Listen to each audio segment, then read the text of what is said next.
নিজের পরিবারকে সঙ্গে নিয়ে শান্তিপূর্ণ পরিবেশে ভোটাধিকার প্রয়োগ করলেন শিলচর বিধানসভা কেন্দ্রের বিজেপি প্রার্থী ডাক্তার রাজদীপ রায়। বিলপার রাধামাধব বালিকা বিদ্যালয় ভোটকেন্দ্রে উপস্থিত হয়ে তিনি ভোট দেন এবং গণতন্ত্রের এই মহোৎসবে সকলকে অংশগ্রহণের আহ্বান জানান। আমাদের এই অঞ্চলের মানুষরা খুব ভালোভাবে উদযাপন করে। আমাদের এই অঞ্চলে জেনারেলি আমরা দেখেছি 72% থেকে 78% কাস্টিং হয়।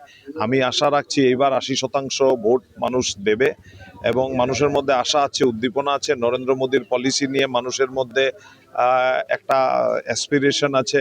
বিগত 10-12 বছরে যেভাবে আসাম তথা বরাক উপত্যকায় যেভাবে উন্নয়ন হয়েছে, সেই উন্নয়নে সিলমোহর দেওয়ার জন্য আজকে বরাক উপত্যকা তথা আসামের লোকরা দলে দলে একদম ভোট গ্রহণ কেন্দ্রে গিয়ে তারা ভোট দান করবে।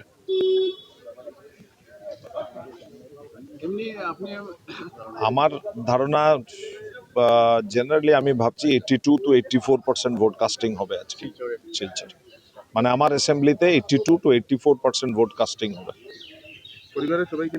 আমার পরিবারের সবাইকে নিয়ে আমি এসেছি। অত্যন্ত আনন্দের দিন। আমাদের ভাইরা জেনারেলি আমরা সবাই ভারতবর্ষের বিভিন্ন কোনায় থাকি, কিন্তু এই মানুষের বাড়িতে যেরকম উৎসব হয়, আমাদের বাড়িতে মানে ভোট গ্রহণের দিন একটা বিশাল উৎসব হয়। বাড়ির কেউ দাঁড়াক না দাঁড়াক, আমরা সবসময় এই ভোটের দিনে আমরা সব ভাই পরিবার পরিজন আমরা সবাই মিলে একসঙ্গে থাকি।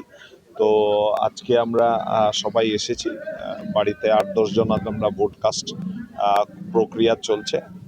তো নিশ্চয়ই এটা আনন্দের ফ্যামিলিতে। হ্যাঁ, আমরা সকাল থেকে শুনেছি কয়েকটা জায়গায়, আবার এটাও শুনেছি যে এগুলো রেকটিফাই করা হয়ে গেছে, রেকটিফিকেশন হয়ে গেছে। ইলেকশন কমিশন খুব তৎপরভাবে কাজ করছে।